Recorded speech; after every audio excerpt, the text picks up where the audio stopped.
Hey, real quick before this episode starts, just want to let you guys know that we now have a Patreon page for this podcast.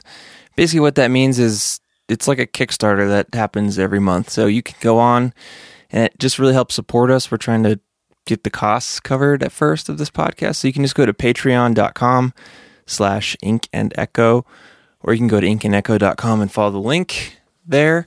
And that really helps us. You can give just $1 a month, and that really helps. And there's some other levels. You can get some additional stuff. And most importantly, you'll all get exclusive content, exclusive podcasts, cool little things that we'll throw in the feed there. So yeah, go check it out, patreon.com/inkandecho. And now onto the show. Get ready to hear Josh mix up the words dyslexic and deja vu. Here we go.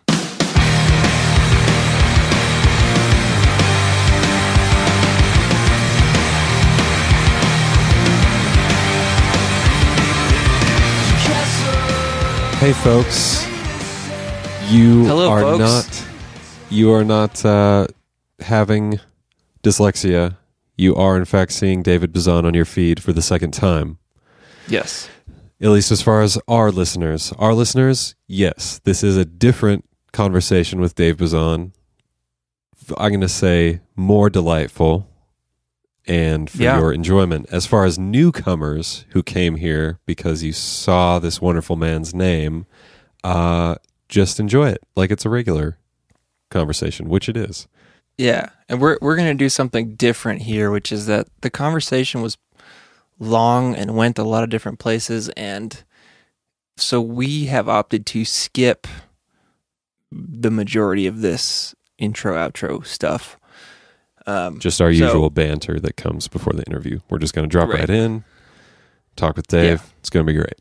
And if you're wondering what the hell is even going on, why has David been on twice, where's the first one, we addressed that in the interview with him. So you can listen and find out for yourself. And we'll let Dave explain it. He does a good job of explaining everything, as you probably know. Hey, and a quick note, I didn't start recording until a little bit into the first conversation we were having, so we're right in the middle of talking about the movie Arrival. So that's all you need to know. Yeah. So without further delay, here's our second conversation with David Bazan. Yes. I definitely gave myself to it, but the way that everything wrapped up, it was a transcendent experience for me. Like I don't know. I really loved it. It continues to move me in ways that were, I don't know, the level of storytelling I don't think I've seen. I feel like for me, Interstellar, yes, was close. I mean, they have similar kinds of, they're doing similar existential kind of things, I think. But for me, Arrival just, oh man, it's just so beautiful to me. Would you describe it as uplifting? Because Mark Maron described it as uplifting. I don't know if I agree with that. I did. I do. Okay. It gave me hope, but it also, I don't know. I think there's a wisdom in it. The vulnerability is part of what's happening in the movie, and one of the characters' relative vulnerability compared to the other kind of experts or whatever. But yeah, I mean, I don't want to talk about it too much because I want people to enjoy the movie because I think it's really special. And one thing I will say is, like, if don't go with somebody skeptical about the movie the first time you see it. If you're not skeptical, sure, because it's one of those that I feel like if you give yourself over to it, it was for me a truly special thing. And I realized if I had brought somebody that I was worried about their enjoyment, well, I'm a people pleaser, so maybe other people are fine. They can sit next to somebody who doesn't like it and enjoy it fine, but I can't do that. Right. Yeah. I was intrigued in particular. So I've not seen it yet, David, but I was intrigued by it when I found out that it was from the director of Sicario. Mm-hmm. Awesome. And I tend to like sci-fi anyway, but Sicario was kind of one that I saw sight unseen, knew nothing about it, and thought I was in for kind of basically a Jason Bourne sort of thriller, and it was so much heavier for one thing. And this is not a joke, and I told Andy while I was watching it, I was looking at the landscapes, and I was like, that is New Mexico. That is my home city. And I was right, you know. Yeah. Anyway, I'm not, but just there's something about a New Mexico sunset and the particular look of the sky and the bigness. Anyway, so Sicario was a beautiful film, and Arrival intrigues me all the more because of those reasons. Yeah, so you'll like it. It's masterfully made. I mean, the level of filmmaking and storytelling is just totally stunning. Were you familiar with Max Richter's song? Yeah, there's before the movie started. Or what's no? that now? That very first song, I tweeted you about it today. That first song is a Max Richter song. I don't know if you know him.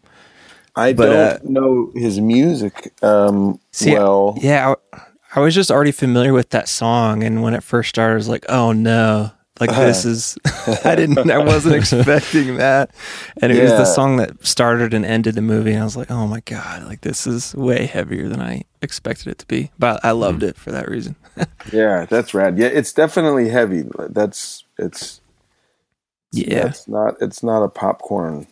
I mean, I've recently recommended John Wick and Live Die that movie's Repeat, so good. It's called, you know, those are both really good. Movies. Yeah. Yeah. Edge of Tomorrow. I love that stuff. Yeah. That was a weird marketing thing. What I feel like there was a period where they changed the name in the marketing. I know. I think movie. You're right. Yeah. But man, anyway. That's one I keep recommending if you're in the mood for a popcorn, like action, fun, good sense of humor, touch of romance, at least like under the hood. It's great. Have you seen that one, Josh? I have, yeah, and again, it sort of was a pleasant surprise. Yeah, yeah, because it was much smarter than you thought it would be walking into it. You know. Well, you know who wrote and directed it? I think this is right. I suppose I can. Is McQuarrie the guy who wrote Usual Suspects? Oh, nice. Okay. And he wrote The Way of the Gun. So now it's called Live, Die, Repeat, Edge of Tomorrow. Yes. And let's see, more about Edge of Tomorrow. Anyways, he is brilliant. Christopher McQuarrie. And he is the screenwriter of The Usual Suspects. And he's worked on a bunch of Mission Impossible stuff. Nice. The Way of the Gun, he also wrote. Have you guys seen that movie? I've not seen that one. No. Have not. No. It's Benicio del Toro and Ryan Felipe, and it's kind of a slog. I mean, it's where Usual Suspects is tricky and kind of has some linearity to it. The Way of the Gun is just like a very linear slog and great. Really great, but it was sort of stretching different muscles, I feel like. But there's this really great scene at the beginning of the movie with Sarah Silverman that people have seen this scene without realizing what movie it's from, just because it's a kind of a viral thing. But they get into this big brawl at this bar, and Sarah Silverman gets her nose broken, and it's really funny. Not like violence is funny. That's not what I mean, but it is also. Sure. Yeah. David, just since we're on the topic, what are some of your standby motion pictures that you can put them on anytime and you'll watch it start to finish, or never grow tired of it? The Never Grow Tireds. I mean,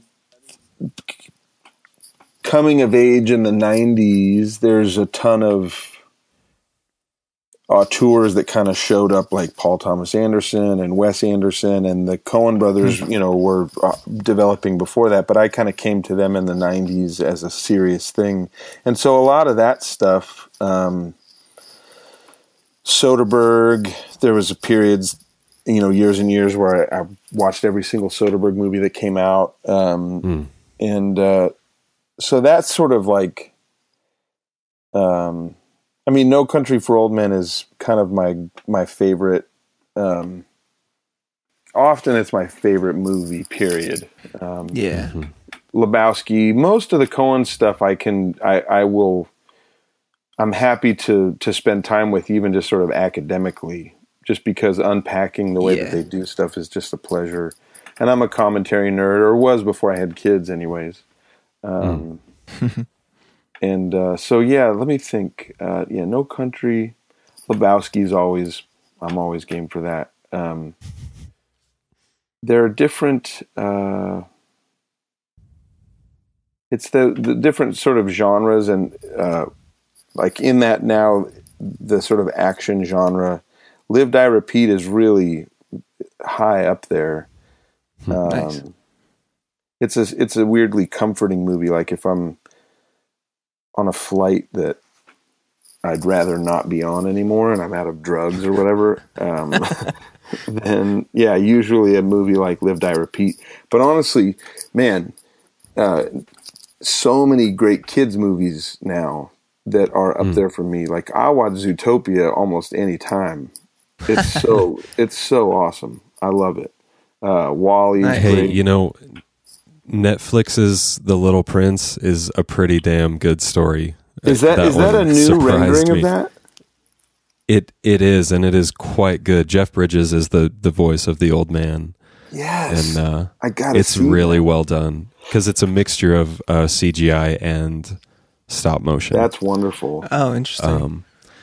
We just watched Kubo and the Two Strings, and that was great. Stop motion.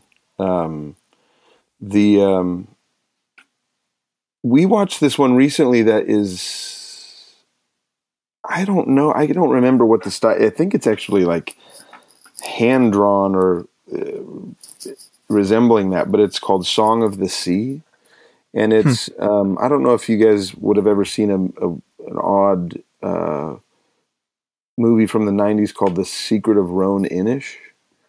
No. But there's this whole aspect of like Irish lore where these dark-headed Irish women are sort of legend to be seals that they turn back into these black seals and end up going back to the sea, and they're sort of torn. They were seals originally, and then they come up to the land and they mate with somebody and have children, and usually there's a Silky in the offspring somewhere too, another dark-headed Irish baby girl that becomes a. And so Song of the Sea is about that, and Secret of Roan Inish is about that. And it's really a haunting and beautiful and kind of full of longing. Just that story, that legend, and the two movies that I've seen that are derived from it. But Song of the Sea is, I don't know, it's tender and it's sad and it's beautiful, and my kids love it, and I love it. And so things like that are a big part of my film consumption these days. We try to find movies that we all enjoy together. Yeah, that's cool. And it's fun, and my daughter's become kind of a connoisseur of villains because of the way that we watch movies. We get in the minivan after the theater, or after, if we're watching on video, just at the house, but she'll start commenting like that. I really felt like that villain was a little bit one-dimensional, I'm like, yeah, let's talk about that. And so then the villains, there are some really great villains like the Kung Fu Panda 2. You guys know this one specifically? I've not seen it, but yeah. It's great. No. The villain is just really well developed, and it's voiced by Gold. Oh man, the guy who plays the good police on Batman. Gary Oldman. Gary Oldman. Yeah, I had Goldman in my head. G. Oldman. Gary Oldman.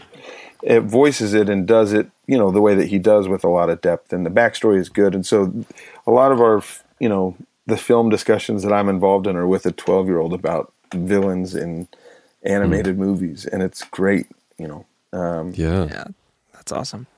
Yeah, I And, mean, just clearly whatever. she already has the sensitivity to start sort of pulling out those literary nuances of character.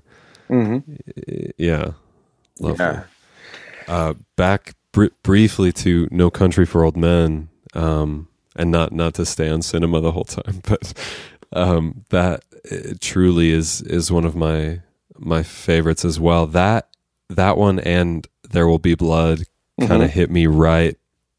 Well, they right hit at at the same time, too. 18. Yeah, same year they came out, both nominated for an Oscar anyway.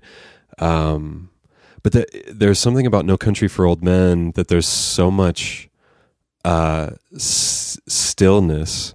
There's there's long periods with no dialogue and just these articulate details of almost MacGyvering of to make up a stupid verb, of each of the men sort of building their own little ways of surviving in these hotel rooms. And anyway, it's I adore it, and it came for me at the end of a string of movies that begin with Scorsese movies and The Usual Suspects, which we mentioned, where there are these movies about the escalation dominance, or I've heard it described as that. I don't know if that's a real term that people use or not, but like how it's described in The Usual Suspects, where Kaiser Sose is describing, but sorry, this is a spoiler here, you guys.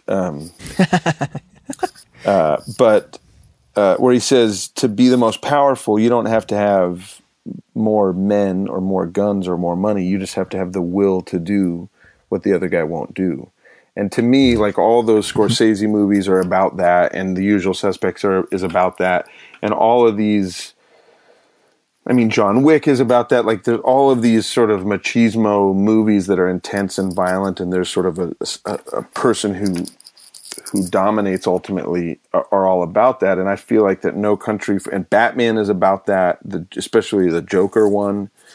And I feel like in No Country for Old Men, it shows all of those sides for the elemental aspects of that thing for what they are. And it just sort of breaks them down into this parable. The bad guy thinks that he is death, that he thinks he's transcended humanness to the point where the actor himself believes that that's the character he's playing, and most of the people in the theater believe that he represents some mythical thing. But he is so human, utterly human, to the point of being able to be wounded by random shit, and he is grappling with, he's rejected what he thinks of as like society's conventions about how to interact and how to live and all these things. And he dominates as a predator, but he's still stuck trying to make sense of how to interact with people. And so he's got this stupid fucking quarter that he brings into everything. And this is not a predator's behavior. This is neurosis, These are his limitations. This is him struggling to like fit the program still. Because he can't just kill like a killer. He has to have some logic to it, some sort of system. And so but the misunderstanding is at the root of the movie. The actor himself describes in interviews that he is not playing a man, he is playing an idea. Because that's what Chigurh himself believes, falsely, It's fucking unbelievable. The movie is so bitchin'. And then there's all of that's going into, Ed Tom Bell's character. There's even more depth for me with that character. And then everybody who believes the person who's the hero of the show, Llewellyn Moss, is not the hero, dies off camera. Right. It's a parable about our twisted, who we even think the star of the movie is, It's really unbelievably great. And I mean, and it's in all the space and in the subtext. You watch the movie and it seems kind of bare, like there's not much going on, really. It's just kind of scary. But the subtext is just teeming with amazing stuff. I love it. Yeah. And that, I don't know if you've read any other Cormac McCarthy the novel it was based on. But he writes in such a way that is very minimal with a lot. Well, he's like an economist of words. He tells you only as much as you need to know, and the rest is subtext. And in a way that's almost more, I don't know, disturbing. Or it takes a careful hand to be able to do that. It's masterful. I mean, everything is just, by the time you get to the end, every sentence is loaded. I'm trying to read Blood Meridian now, and I can't get past the second page because, like, I'm just bowled over by the language and by what is. He's describing the life of a boy up to adulthood in this brief, describing the scene. He's setting the scene for this thing, and it's astonishing. None of the language makes any sense, really. Yeah. But when you unpack it, it's like these, I don't know. Yeah. So obviously I agree with what I think you're saying. The source text with that one is part of this other bizarre body of work that is like biblical. And it's, The Road is my favorite thing. I mean, so yeah, No Country is my favorite movie and The Road is my favorite book. And I haven't read much more Cormac McCarthy than that. I'm just working on Blood Meridian, like I said, but there's, and you see the connection between them. And then I later heard, I don't know if this is true or false, I can't verify it, but that he indicated that, yeah, it's the same universe. It's just later down the road. Did you guys hear the ding that just happened? No? Say that again? Did you guys hear the ding that just happened? Yeah, I did. That's all right, though. That's totally fine. Okay, I gotta figure it. So that might happen from time to time. This is my wife's computer that I'm on, and that's fine. Her texts when they come through. You can read your wife's text on the podcast. That'd be great. I could, do that. But I forget what I was saying. But yeah, that ding. Sorry. No worries. No I gave up on Blood Meridian actually earlier this summer. Well, not so much gave up. I got about halfway through, and I'm here to tell you it does not get any easier as you go on. And it's not that I couldn't cognitively process what was being said, but there's just a lot there. It's like reading the Bible, You can't just like blow through it. Yeah. It wouldn't make sense. But yeah, No Country's really special movie to me. And Paul Thomas Anderson, The Master, that's a haunting one. I love his movies so much. And that one even, it's just a bizarre piece of work. So charged with something. Who knows what it is? It's chaos. What's your relationship with that movie? Well, I'll tell you. Dude. Precisely what. I got it from, so I rented it from the library on Blu-ray as soon as it was out of the theater. Watched it one afternoon while my wife was away, and I probably had a couple beers in the process, but when it was done, I felt well, first of all, I felt like I never wanted to see it again. Right. And then I couldn't stop thinking about it. Yeah. And since that time, bought it and have watched it probably twice a year ever since. Yeah. Because I feel like there is no one else, certainly not living, no one else comes close to the mastery of Stanley Kubrick other than Paul Thomas Anderson, because his movies are so full of mystery and very intentional staging. And it's just, something, like you said, haunting. Something stays with you that you can't just brush these off, at least certain ones of them from either of their filmographies. Yeah, absolutely. And the way that it dovetailed with what Joaquin Phoenix was doing in that movie, and the level of risk that both the director and that main actor were willing to take, and sort of in their own directions. Because I heard Paul Thomas Anderson talk about it, and say that that wasn't his idea for all that weird posture stuff that Joaquin Phoenix was doing, and like he just kind of let him. He was a little worried about it, it sounded like, and then he just kind of went for it, or let Joaquin Phoenix go for it. And you get this unhinged, I mean, like, I know it's Joaquin Phoenix, but it's such a vivid portrayal of a believable character. Yeah. Right. Who at the beginning of the movie has his dick in sand, and at the end of the movie is having sex with a woman who I'm not afraid for her life. Like, they're lying there, and I'm not worried that he's gonna. Maybe I'm alone in this, but I wasn't worried that he was gonna freak out on her. I thought he's able to relate to people and be vulnerable, and it's this movie that it reminds me of Adaptation.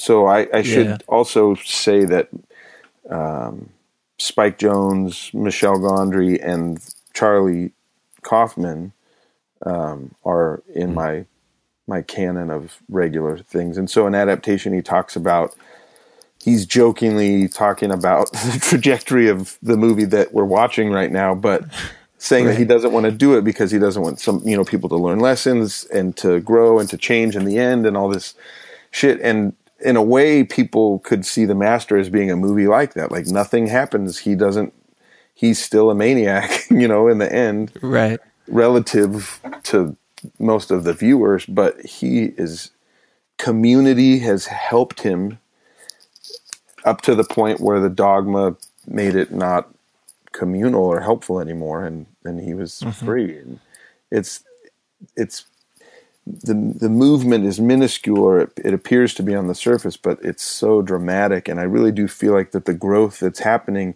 is this internal human scale growth, which is the kind that's hard to see even in our own lives, and it's hard to see in the film because you don't notice it because you're looking for bigger shifts or something,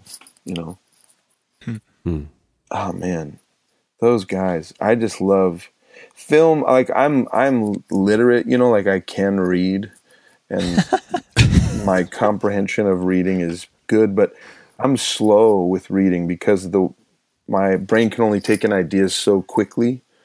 Sure. Where one comes in, and if it's one that is new and is, turning me on or freaking me out, I have to sit and roll that over for years sometimes, before I can finish reading that book, whatever that book was. And so film has sort of been, for me, a little bit, I've been able to be geekier and have more sort of intimate knowledge and detailed knowledge about movies than I am any tradition or any little even scene of books. I could just I'm not that well read. And so I've obsessed over movies, and I love them. Yeah. Something interesting along those lines that I've noticed about your work is that it seems that in the Pedro years, you were many songs seemed to be almost like little short stories about presumably other people, and then in the Bazan years, they seem to be much more personally about you. So specific to the Pedro stuff, I mean, I don't know, have you ever written, short fiction, or, I mean, did you view the songs as like little stories and choosing words particularly to tell them in the span of 3.5 minutes? Or, well, yeah, that's what I want. I mean, my approach to lyric writing really got turned around and kind of shaped by reading that J.D. Salinger's 9 Stories collection, because there's an economy of language in a way that he communicates decades of history between two people in just a turn of a phrase or a tiny little bit of dialogue. And you convey so much, or he's able to convey so much with just a little bit of setting and a little bit of action and then a response or whatever. And it blew me away, by 4 paragraphs into some of those stories, like you just know so much about the setting. And so when I went to write songs like Bad Diary Days or something like this, that's what I was looking for, is those little ways of moving the story forward or conveying information that were, I don't know, I don't know how to describe it, but that you were able to do a lot with a little bit. That was my hope. Whether or not I felt like I was writing stories, I don't know, there was characters and it was me too. There's a lot of me in those songs. Sure. But the character, the arc of any of the stories, that's not me. So I tried occasionally to write short fiction, but the structure of songwriting and that, especially the sort of verse, chorus, bridge, chorus, way that I would go about it mostly really helped me to structure the storytelling.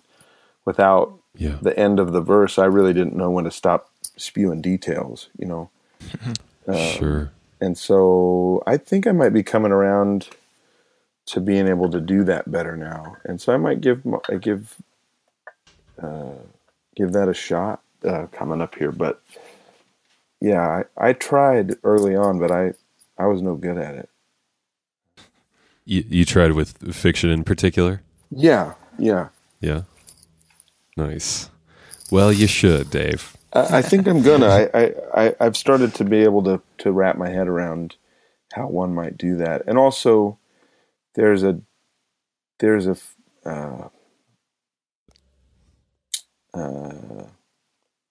just things that I think and feel that I can't convey in a proactive way musically. There's a complexity to certain thoughts that would require, either them coming through in fiction or in a nonfiction setting with a little bit more discussion surrounding it than is appropriate in the liner notes of a record. It's not even what that's for. So, yeah. Well, hey guys, it's probably time to maybe make mention of the fact that David, this might feel like deja vu to you because you have in fact been on the Ink and Echo show before. Yes. And I would love to know the background on that. Okay, well, I can tell you what. Actually, yeah. What my experience has been. So I did an interview with you guys was it a week ago or 2 weeks ago? A week and a half, something like that. Yeah. And a handful of our listeners did in fact hear it. Yeah. And we had a lovely conversation, but there was a lot of it as I listened back that was me kind of venting, and also venting about some stuff that I had made a tweet that was expressing some disappointment and exhaustion about my job, I guess. Yeah. And when we were starting to talk about it, and I had later, deleted that tweet after it had definitely been seen by many, many people. I wasn't trying to take it down. I just didn't want it to keep on living on in the world, And then when we started talking about it, my impulse always is like, oh yeah, I can explain it and then it'll be better. And then, so I explained it and a bunch of other frustrations that I had.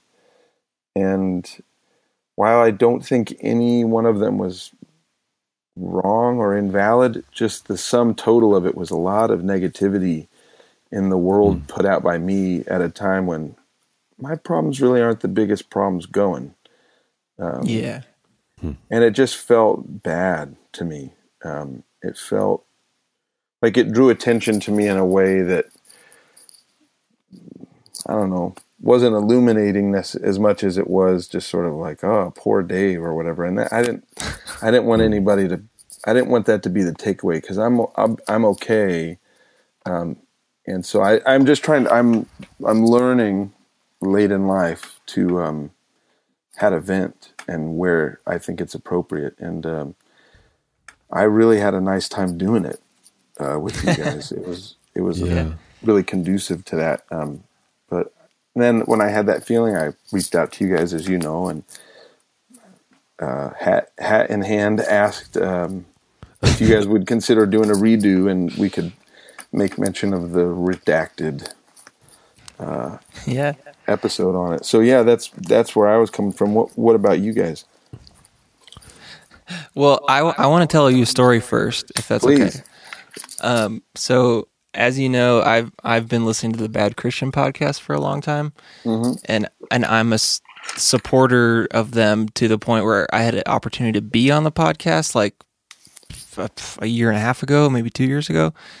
And so I recorded this 5-minute thing with Joey that went horribly, incredibly horribly. And the way it ended was Joey was like, well, do you have any like questions for us or whatever? And I was just like, was not prepared. And I said, oh, like, how could like a band get on your label? Which is just the dumbest thing to ask. Oh man. Yeah. And not then like it was the dumbest thing like, to ask. I just feel your pain. I know what you mean. Yeah. Yeah. So I spent a day afterward just being like, that was the stupid, like, that's not how I want to be on the podcast. So a day later, I emailed Joey and I was like, hey man, I'd really love for you to not put that on the podcast. And so basically the whole point is that's my story of I felt terrible about a thing I did, and I asked them to not air it, and they didn't. And now I'm on their label, and I've been on their podcast again, and it was great. So that's cool. It all came apparently, back it's the way to do it is to record a thing for them and then ask them to not put it on, because that's how you got on the label. So I have no hard feelings at all, and I totally understand. But I do. I mean, I get you were just venting, and that there's places for that. I do. I'm thankful to have heard it, and I wish there was a way that more people could hear it. And I say all that with the umbrella of I completely understand why you don't want it out there. But I wonder about that. I guess that's all I really have to say. Yeah, it's a funny thing. We were talking maybe off air last time about one of you guys has a feature, a plugin or something on your Twitter that it deletes it after it's a week old. Yeah, it's a funny thing. That might be something that we can. Time is long, and I think it's something that I'm happy to revisit with you guys as a discussion about that thing. It doesn't necessarily need to die forever, but the way that my feelings were as you were talking about your own, it just made me feel uneasy. And then when we were able to work this out where we would talk again, I just felt a ton of relief. And so that's good. That's a good indicator, Yeah. I did have an idea, Andy and David, about what to do with that episode. Yeah. So here we go. We press it to like limited quantity 25 cassette tapes, just Dude. like just a Memorex. That's and a fantastic idea. With like a hand drawn label, and the label says Pedro the Lion fucks up bad. And then hold on, and then we leave them at random record stores across the country, and then it will become like this bootleg but then interview. It'll become legendary. If we were trying, that's what I don't want it to be. Is like some legendary rant, like Paul Thomas Anderson's dad or whatever, Sure. We won't do that to you, but I was just like, man, that would be enjoyable. And then it'd pop up on eBay, and none of us would make any profit from that. But it'd just be like, hey, that we had something to do with that. Yeah, that's really a good idea. Yeah. Well, so on the last one, you started by saying that you had a bunch of questions, but you wanted to talk about that tweet instead, and then we were off and running. Do you want to? That is true. Yeah, certainly. So, or even any questions about the thing. I mean, happy to talk about the other part of it more, but I don't also need to. Yeah. Well, so here's something curious that sort of goes along with the trend of this show thus far as storytelling and all that. Oh yeah. Now I know it's not cool to ask about song meanings. Oh, but it's not cool. No, you're good. But I'm going to go ahead and be not cool and ask, particularly about gas and matches, because that song to me is kind of like a little miniature horror story. It is totally that absolutely terrifies me, and is one of my favorite songs of yours. But what was the background on that? I mean, that one just emerged, sometimes lyrics will just sort of, on that one, I had a melodic idea and I was just trying to fit lyrics in there. And I thought, well, what's happening? And I thought, well, I didn't even necessarily know what was happening. I just started with the original, all the way up here. And then thinking, okay, once the lyric existed, I would kind of ask, like, what is this? And I can usually know enough to kind of fill it in. But that one, as it developed, it became clear to me that it was, my thinking at the time was that it was, I guess what I've heard called a hermaphrodite. I don't know if that's the right terminology, but just somebody who was struggling because they were not on a kind of a binary gender spectrum, and got shit for it, got teased or beat up or whatever all through school, and finally just was like, nope, these guys have gone too far. And he takes them up there, and I don't know, I mean, I suppose he's going to set them all on fire. I don't know why I'm saying he, maybe that's what he's asked to be referred to. But yeah, that was my thinking, was that somebody who struggled with gender identity in a situation, especially like school, where there's not a place for that, or certainly wasn't in the past. And then he just had enough, and it's sort of there's a bit of sort of wish fulfillment on that record, or sort of like revenge fantasies, I guess. At least two. Yeah.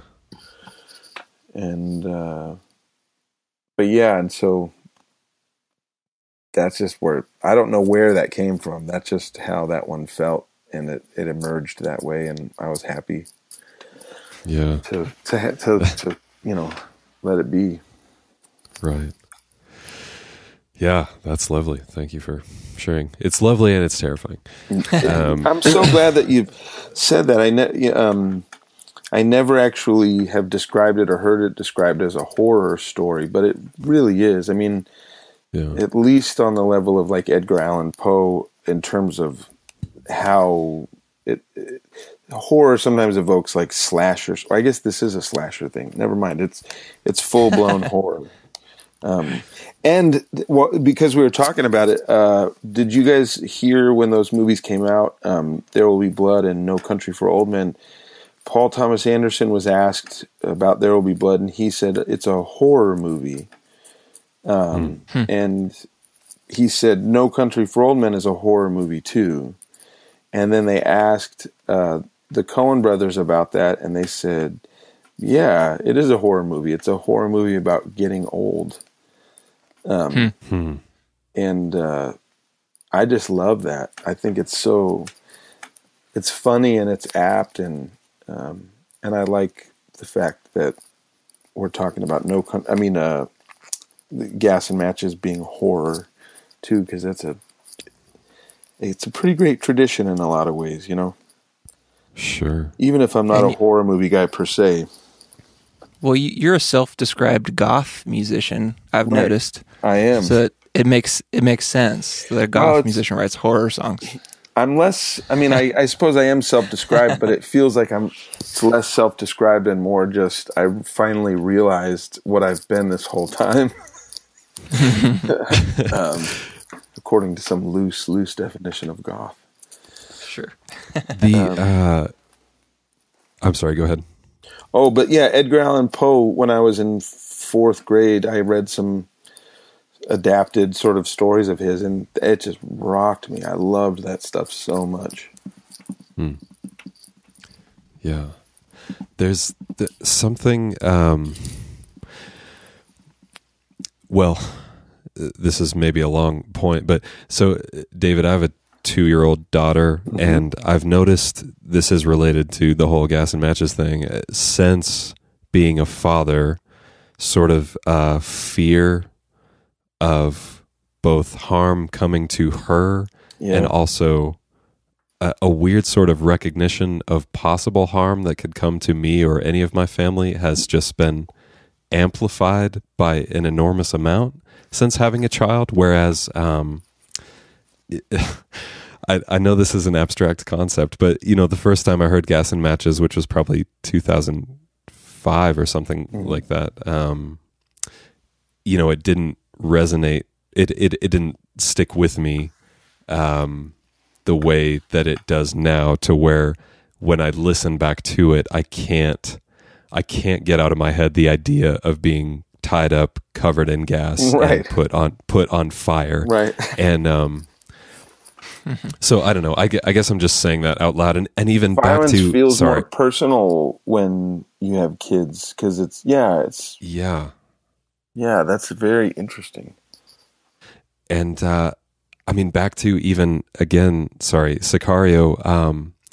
When Josh Brolin is describing to Emily Blunt the fact that Benicio del Toro's daughter was dropped in acid, you know, it's like to a non-parent, yes, that's a horrific thing, and you can kind of gloss over it, and it's not even, obviously you see nothing. Right. It's a sentence, and yet that was like nailed me in the chest. I was like, oh my word, that's horrific. And recognizing, yes, this is a movie, but that actually happens. That has happened.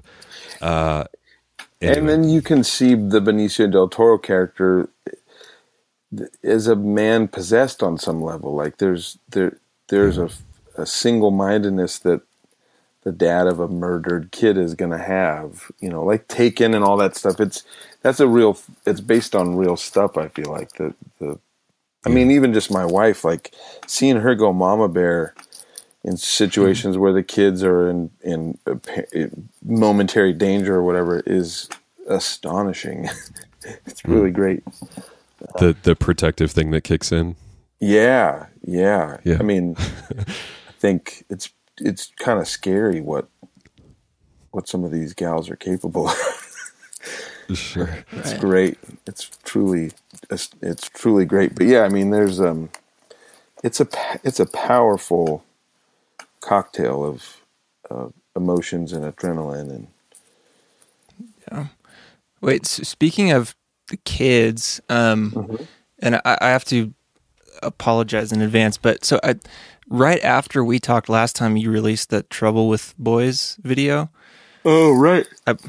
The next day. Yeah. Right. And I have to apologize because I'm just so not a lyric guy. It takes me 10 listens to a song to even start understanding what's being said.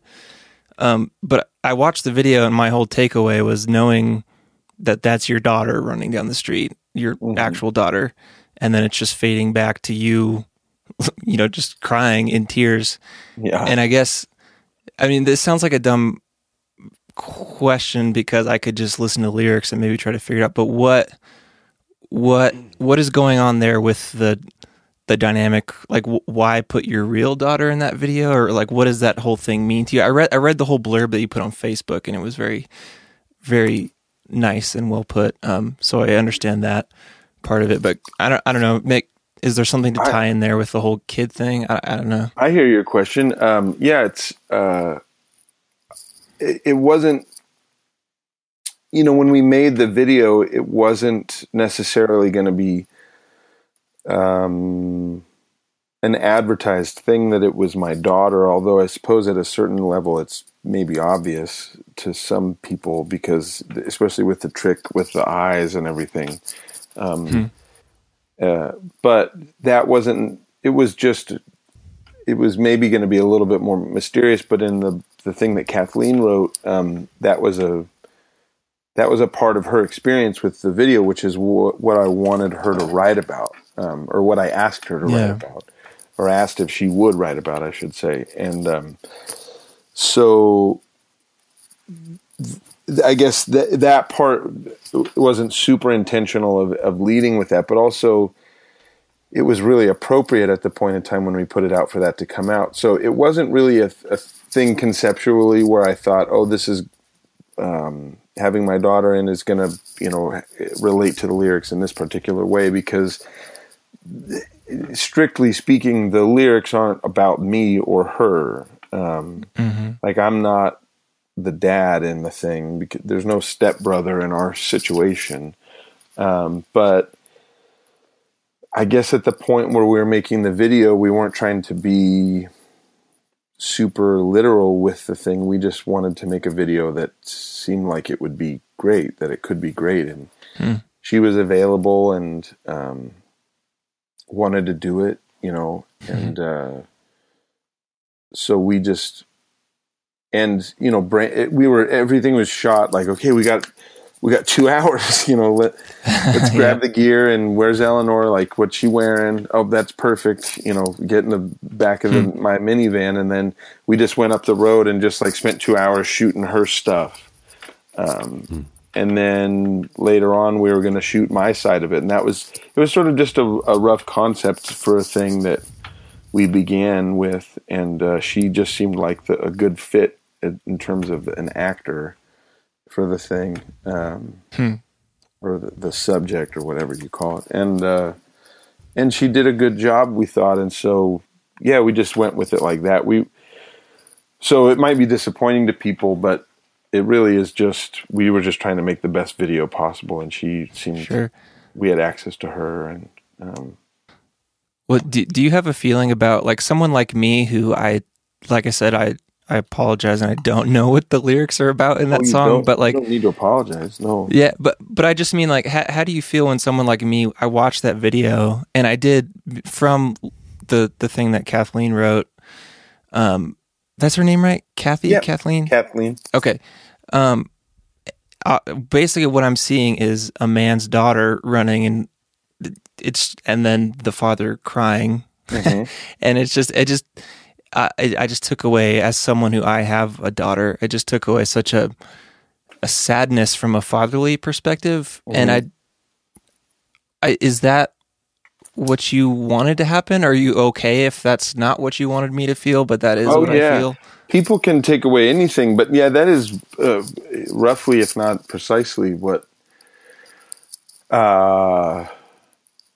I was feeling, or I'm thinking that people might be getting from it. But more specifically, I mean, the song, it seems to be about, like, the song itself, it wasn't something that I thought, I'm going to write a song about this. It just started to come out. And I guess specifically it's about, I was picturing this sort of girl, I guess it feels like a type of character or whatever, but that just is kind of constantly struggling because the kind of people that she falls in love with are bad to her or treat her with disrespect. And so that was but that was after the first handful of lyrics came out that I'm like, what is going on here? And so I just kind of felt my way around, and in the end, it's just, to me, ultimately, it's a statement of anybody who feels like they're sort of on the outside of a thing, that they are worthy of love, that there's that feeling of being on the outside of something is not, should not be the thing that they're believing. Yeah.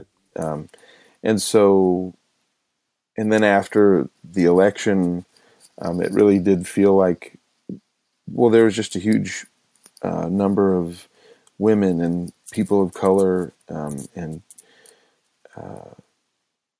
LGBTQ folks who felt like that they were being told that that their concerns didn't matter, and that their feelings of safety didn't matter, and that they weren't worthy of respect or protection. And so immediately I just thought, well, I want to put this out.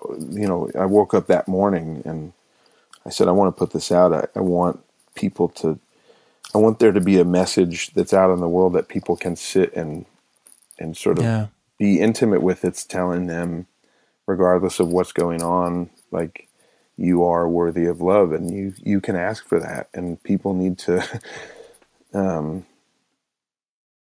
respect that, And so that's why I asked Kathleen to write about it, because she wrote the bio for Blanco, and we had a really great time coming up with that stuff together. And we're friends, and I knew that she was going to have experiences that she would want to write about. And so I just let it be really her voice. I mean, I asked if she would write about it, and she said yes. And I think I have an idea for how to kind of structure it. And I said, great. And she sent it to me, and there's one little moment where she characterized me waking up and feeling and saying things, and I kind of tweaked that a little bit. But other than that, I just wanted her to speak, because I felt like I'm a white guy sitting there on the screen anyways. Like everybody knows what I think probably anyways. So I say it enough, but I wanted her to get to speak. And so I was really glad that it came out that way. And I mean, so it takes on different meanings at different times. I wrote that song and it felt one way, and I also thought I wasn't probably going to share that with the world, that song, when I first wrote it. It just felt like, I don't know, maybe that one was just for me. Not like I have a lot of those songs, or really any of them. But that might have been a first. But that Bazan Monthly thing, I had to keep putting out jams. So everything got, called on eventually. And so now went from having one relationship with it and it feeling very private to putting it out, and then it being one of my favorite songs on the record and live. And then now it's the only video I've ever made. And so it's a strange little journey for that tune, but I'm happy that it's out there. Yeah, it's beautiful. And as the father of a daughter as well, made me choke up quite a lot. So I'm glad. I mean, it's beautiful, and very affecting. Yeah, that's a real. You can't really fake what is happening at the end there. I mean, if you can, you should be an actor, but that's real. That's real pain that I'm allowing to show up, and that's cool. I'm really proud of that. It seems like an easy trick if you can do it or whatever. And when Brandon asked me, he's like, so how, what do you have in mind for your side of it? It was not that it was my idea. This is all Brandon's stuff. Like, he's a brilliant filmmaker, but we were talking about, he knew I had opinions about it, and I was really reluctant to lip sync. I never wanted to do that in a video. But he said, you're probably going to have to do that, but we can just find a way to where it doesn't suck. Is there any videos where somebody's lip syncing that that you appreciate? And I was like, well, sure. No Surprises by Radiohead, probably two other Radiohead videos. But really, No Surprises, one that came up right away. And he said, okay, well, we just do our version of figuring out how to add some aspect to it. And so I said, well, I could just be sobbing while I'm doing it. And he was like, yeah? And I said, yeah, I think I can do that. And he's like, okay. And so then we finally realized like we had to look for a hotel that this one night that had that allowed crying. The bathroom mirror had that the bathroom mirror had one of the lights that went all the way around it, that was like all the way around the border of it. So that's why there's the vanity. The vanity lit that way. That's why if you look at it, there's the kind of square in my eyes of the light. It kind of makes it look a little strange. That's just like a bathroom in a hotel that we called around specifically asking, or Brandon called around, I should say, specifically asking, it looks like in your photograph on, Google that you've got these kind of mirrors in your bathroom. Is that true? And do all of them have it? And blah, blah, blah. Finally, we found one, and then we got there, and the next morning we woke up and we had a short drive to New York. We were in Connecticut, and he's like, all right, you want to shoot that stuff? And I said, okay. And I knew what I was going to, there are a couple of things at any given time that put me in a pretty soft mood, like usually it's a song or something. But sometimes it can be a little passage of text, or the Take Shelter trailer used to really get me. That Michael Shannon jam. But at any rate, I put on this one tune, and just as he got the shot set up, and then was like, all right, I'm ready. We better roll. And then this tune just puts me in a spot where, I can feel the pain that's in there, and I can bring it up and wear it right on my face. Yeah. Gosh, it's beautiful and perfect. Well, thanks. I'm glad. Thanks for saying such nice things about it. I'm proud of the work that we did. Yeah. Yeah. On a different note, at this point, you have done probably more house shows than you can even recall. I mean, maybe I shouldn't phrase it that way. That's a dumb way to phrase it. But I am curious, in all those years of, particularly with the house shows, have you ever had one go really south? Not because of you, but because of maybe a drunk person, or just a really odd or awkward scenario with the house itself, No, it's been remarkably free of that. Every now and again, like a couple of times somebody would leave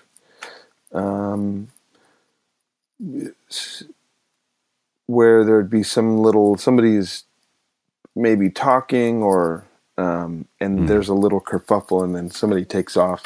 But it usually resolves itself. Any kind of weirdness, like we work to get it resolved quick, and then move on to the. Then if it ends okay, then I feel like it can go a little haywire in the middle, and it's fine. So sometimes, maybe somebody, I've been in a situation where somebody was maybe singing, and some other people in the crowd didn't want them to sing, and so there was some back and forth about that. But no, generally, I mean, Bob is really great at picking houses, and just folks that are the chemistry of the way we run our thing is going to work for them, kind of thing. I mean, I don't even know what I'm talking about, really. I just know that Bob always works that out, because it's never been a problem. Even if, no, it's never been a problem. And I think I'm pushing 700 of those things, over 600 wow, since 2009. And it's been good. Now, of course, there might be some little thing that I'm forgetting about, but I don't think so. One time a guy asked me for my phone number during the Q&A, because he had some... He had some. Surely you gave it to him, right? I told him my wife would be upset with me if I did, and that's true. So I did kind of put it on her, but it's hard to. I guess that speaks to what my responsibility is up there, that I have to try to keep it moving forward. I've got to keep the energy good. If it ever went fully south, I kind of feel like that's just my fault, like that I could, well, I talked to you guys about it before, but yeah, I take a lot of responsibility for what I'm doing because of that whole D in history class thing. Right. Yeah. And so, yeah, I feel like it's my responsibility. I'm up there. And even if something's weird or something needs to be addressed, I'm not the best at calling people out. I'm really awful at it, actually. It makes me feel so uncomfortable. But I realize if I don't do it at a certain point, then everybody suffers. And so, yeah, it's my responsibility. And it generally goes good. The houses are, apartments, whatever, other spaces, hair salons and print shops and whatever. Everything is conducive to it if you can kind of get your mind in the right place and go for it, Right. Yeah. That is good to hear. I guess the reason I ask about that in particular is because with a venue, more or less you can kind of know what to expect. Right. And, I mean, if there's a drunk person in the crowd, hopefully they will be dealt with by someone other than you. But in a house, you're stepping into a very intimate environment. Yeah, and either you I don't know take what you're gonna get. responsibility for it or I put it on the host, and Yeah. I've done that before where I kind of let them deal with it, and I kind of felt a little shitty for it later. And so I thought, they're doing us such a solid by just having us, all in their house. Like, I'll take responsibility for the rowdy person, or which the other thing to say, it just doesn't come up that much. People are so well behaved at the house shows, and not in a stuffy, annoying kind of way, like, and just respectful and dope, Yeah. Lovely. Last thing I'll ask you on this Dave Bazan Act 2 conversation is, so oddly enough, Mr. Ben Gibbard on a podcast on the Nerdist, a podcast called The Nerdist, mentioned your name, that you were friends with those guys. What is your connection to Ben and to Death Cab? We met in 1998, I believe in August. We played a show together in Bellevue, Washington, and became buddies pretty quick. We recognized a similar, a kindred spirit in one another, and started playing shows together right away. Like we booked a show pretty quickly after that first show in Seattle together with another band called Mars Accelerator. And then, Ben played bass in my band in Pedro for a little while, for like a couple months. That was amazing. He's so great. And then we toured together a bunch throughout the years, and Ben and Chris and Nick and I, and then Jason, who came on later. We've all been friends for a long time, and they're wonderful people. And now Dave and Zach, with Chris having departed, those guys are really great. And in fact, I played bass in Death Cab for a minute last year. Oh wow! Okay. Because Nick had a baby. Nick and his wife had a baby, and so I came on tour with them and just sort of rode along until such time that Nick might need to fly out and be there while his baby was being born. And sure enough, it happened. And so I played a couple shows in the band, and that was really special too. But that's not that's sort of that's a more recent sort of development in a long friendship. We just played in T.W. Walsh's band too. Ben and me and Andy Fitz backed up Tim Walsh earlier this year. Gibbard on guitar, me on drums, and Fitz on bass. And that was exceptional. That was a really, really fun thing. Ben is such a great guitar player, and Walsh is too, and Fitz is just a very gifted all-around dude. Such a pleasure to play with. It was fun. Yeah. And so are all those guys still kind of rooted in Seattle more or less, or do they live around and they just happen to be in town for that stuff? No, everybody lives around there. I think Chris might be in school abroad or something. I don't know. But everybody's local. I think they started up in Bellingham, even though I think they were all from down here, and maybe somebody lives up there. But yeah, they're the thing with those guys is they're just some very hardworking, organized, down to earth, devoted rock and rollers. It's a pleasure to know them and to see how their thing works, because just one foot in front of the other the whole way up, Yeah. Gibbard writes super good songs, great singer, great band. Yeah, they work hard. And are just really nice, sane people. Yeah. Yeah. Hey, awesome. I have one last question topic thing. So last time we talked, you alluded to some changes or additions you want to do to the way that house living room shows go. Mm-hmm. What does that look like, or what do you want the house shows to look like going forward from here? I wonder what context I was talking about that in. You said you were building some rig or something that you could do something special with. Well, it is basically figuring out a way to play electric guitar in a satisfying way through a PA or a little rig that isn't like just so involved that I could kind of come in and throw a couple things down and have an electric guitar sound that I liked that I could sing over and kind of control everything.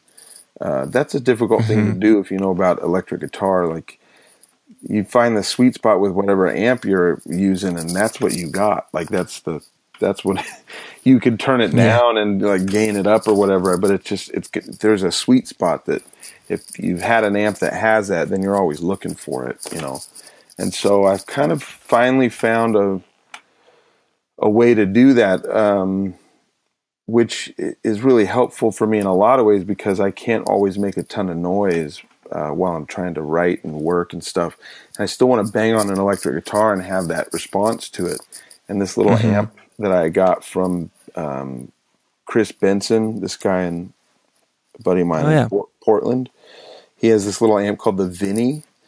And man, it can be it's a 1 watt amp that can go into a speaker cabinet, but it doesn't need a speaker load, and it also can be a direct out, which I've heard of that before. Like, use this amp, this preamp and direct out, and I just thought that doesn't even make sense to me that would sound good. But man, this one does. It just sounds great. You got to filter the high end just a little bit because it's, that's what the speaker does. Right. But when I say that, I just put like a little bit of a low pass thing on there, just, touching 7K, like, and it sounds bitchin', and you can play, and I can get lost playing electric guitar in a PA speaker, or not a PA speaker, but more or less through a mixer, Yeah. And so that's part of it. But I'm just slowly kind of getting a rig together where I can have full control over what I'm hearing always, and have it be utterly consistent between house shows when it's the PA itself that's sitting right in front of me, and then club shows where instead of it being the PA, it's just my monitor, and then I'm able to give the sound guy, different feeds. That's just funny, because that's exactly what I did for my house show tour. So instead of an actual amp, I just used software and ran everything into some powered QSC mains, and I had an in-ear monitor system, and that's awesome. We were able to play in apartments and stuff, and it was. I love figuring out stuff like that, being able to do a lot with a little, and the technology's there for sure. It's really fun. It's really fun, and that software way is so great too. Like that was trying to figure out which aspects of technology and which aspects of just like I just want to plug something in and not have to mess with it. Like I'm writing that balance all the time and trying to find where I'm the most comfortable. And it's the computer is an amazing tool. Yeah, it's just unbelievable. So, well, I'm looking forward to seeing you do that at some point. That'll be cool. Well, thanks. I will. I'm going to be taking a break from touring after this Christmas tour for I don't know, maybe 9 months. I hope. We have this crazy plan to go on tour together, my wife and kids and me, all fall, and basically play shows on the weekends, and then just see the country the rest of the time. And so that'll probably be the next time that it happens. But I'm going to use it some on this trip too, on this solo trip for the Christmas record. But I'll be back out again, and I'm excited. It's funny, like I'm getting so excited to play shows. Yeah, but it's going to be a while. And it's a cool place to be. Yeah. Right. Well, I mean, as you covered on the last show, like you're due for a break, man, or at least for some time at home, working on time at stuff, home. So I'm glad. And it'll be cool. It'll feel like interaction because I'm going to be putting out a lot of music, I think, while I'm home. I've got a scheme. Bob and I have figured something out that I think is going to be pretty fun. So we'll see. Nice. Cool. Well, David, thank you so much for being gracious enough to come back. Oh, and, you guys, the graciousness is all you. Cool, because I appreciate it. Yeah. Yeah, we were a little more comfortable with you this time, and I feel like this was somewhat more organic almost than just like, now we're friends a little bit and didn't have to do the awkward person and interviewer and interviewee is what I'm trying to say. So this was great. Yeah. Well, and one thing too about that, as I was listening to that interview, and this is just a tease to the degree that this is not available for people, but because I was in my car, and that's sort of where I live when I'm touring, and I was sort of away from.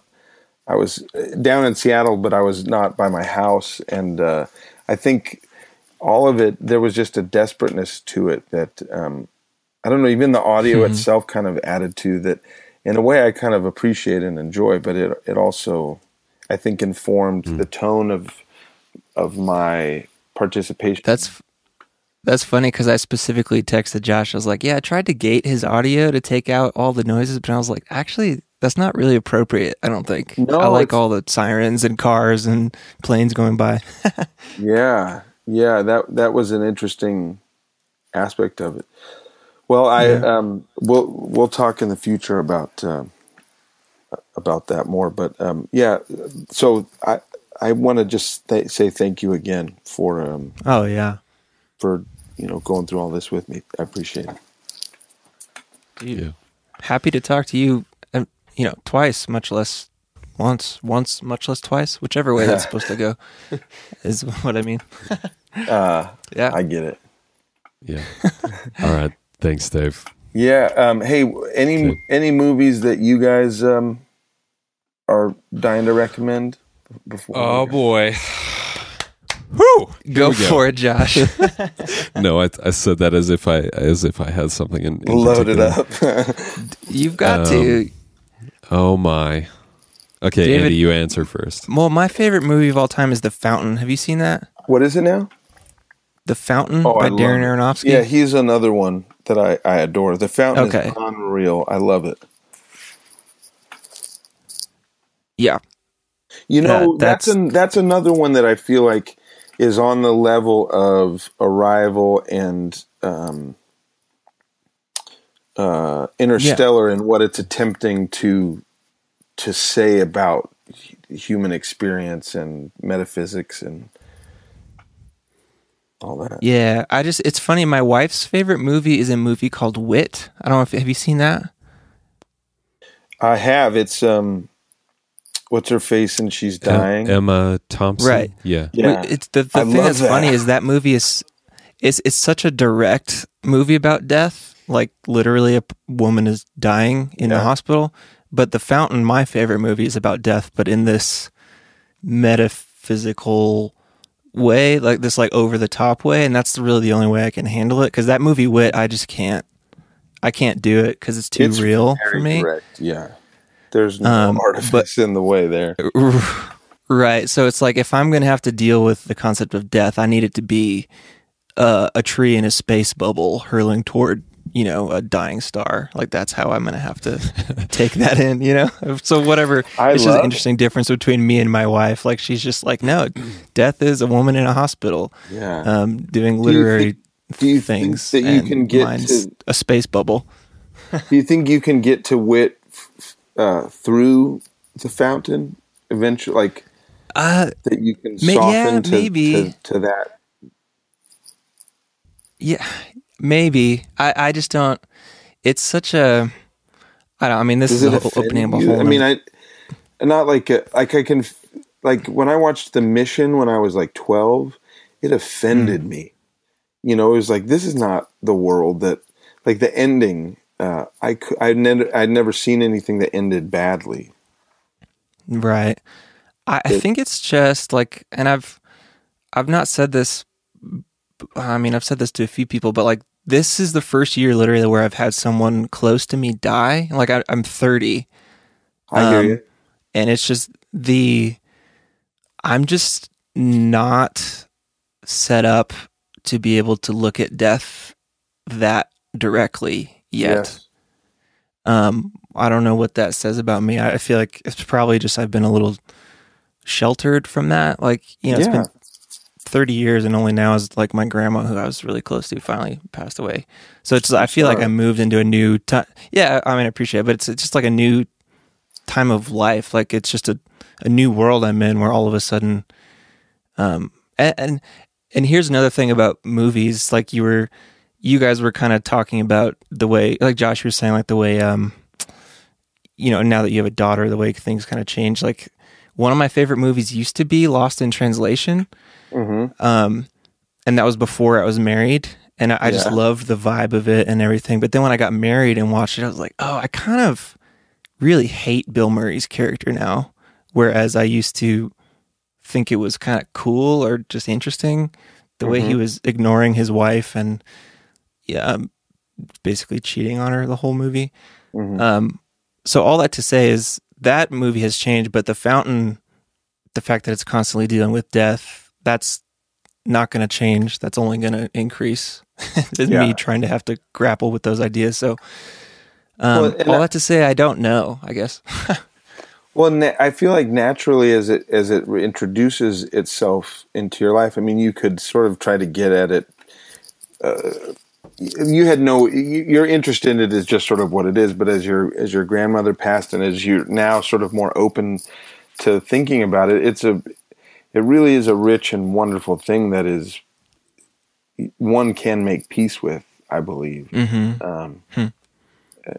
In terms of just like not like the way that you would make peace with a wild animal, like a grizzly man, the way that he made peace with those bears. I feel like that's the way death is gonna get you, for sure. It's gonna take you down. But like, and man, I never thought about it, but that grizzly man metaphor is pretty apt. Like, that's the best we can do, is to sort of make friends with these grizzly bears, and it's just a matter of time before they're gonna maul you to death in your tent. That's just, and And fucking Vim Vendors or who made that? I don't know why. What's that guy's name? Dang it! I can picture his face. The guy who made Grizzly Man.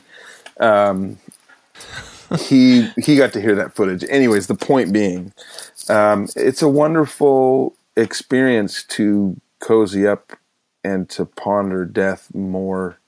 I think I felt more peace the more that I've been able to do that, and the more that I've been able to, I don't know, just kind of interrogate my thoughts and feelings about it, and or what it even is,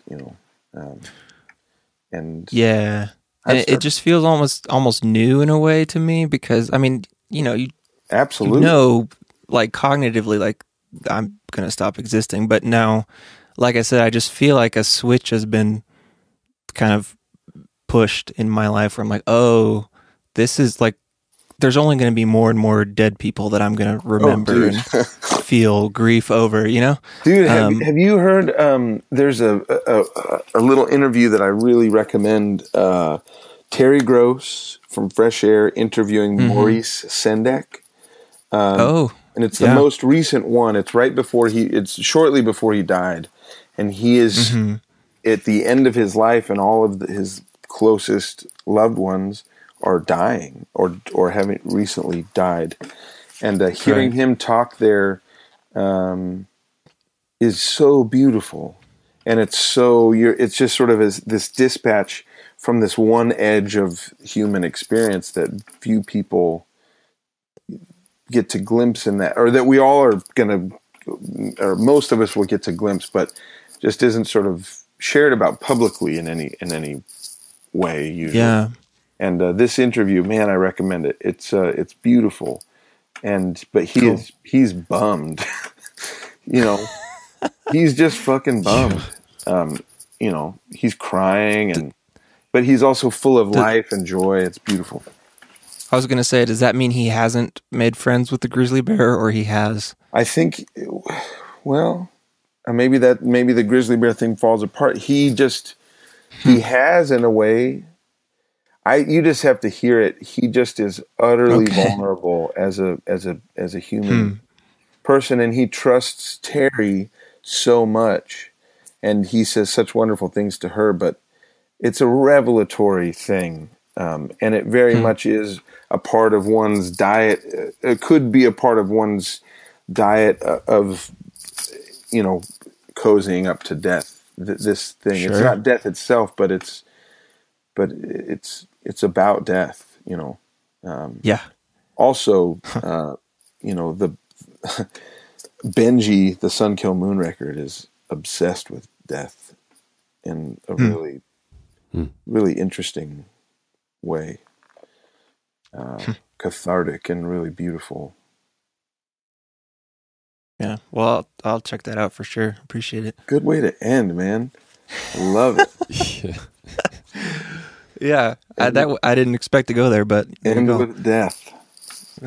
Isn't that how it all ends? Well, some people say that's just the beginning, but I feel tired. Death is the road to awe, you might say, from The Fountain. Oh man, I'm gonna watch The Fountain. Holidays are such a great time to watch that movie.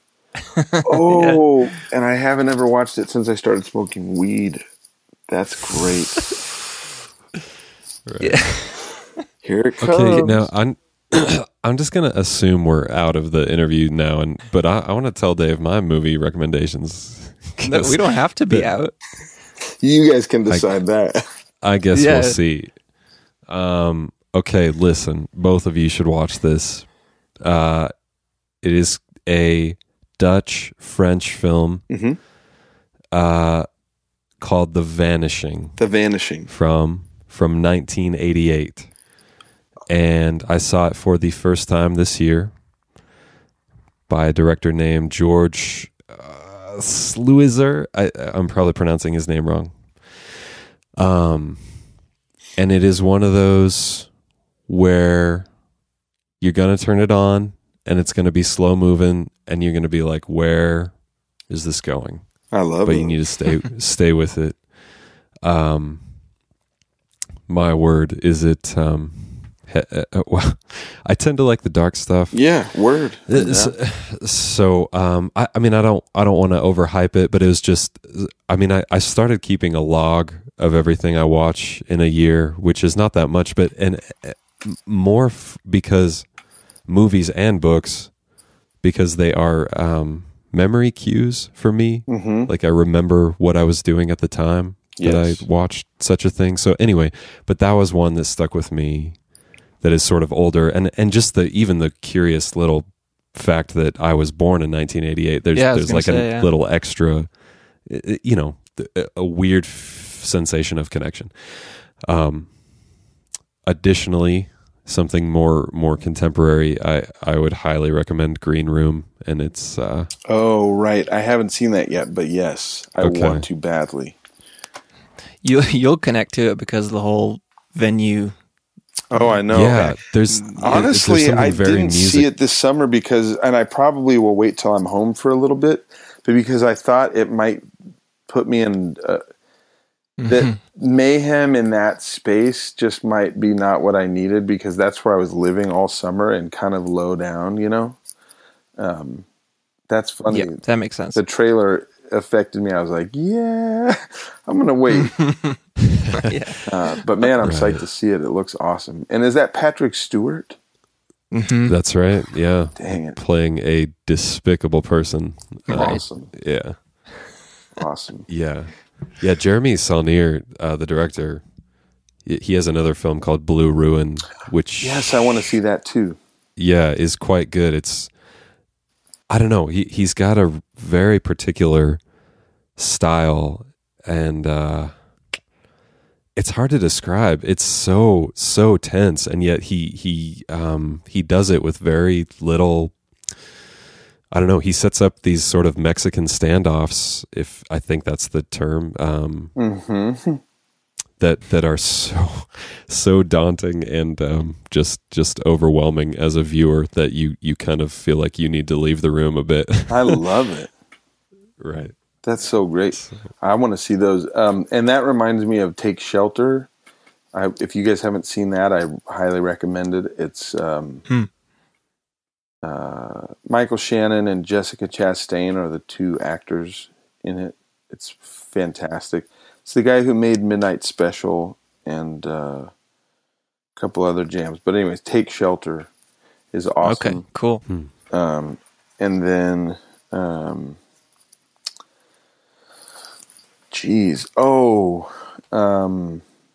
Under the Skin. You were talking about goes nowhere and you just got to sit and be patient. That's one of those. And it's great. Nice. It's great. Don't start it late at night.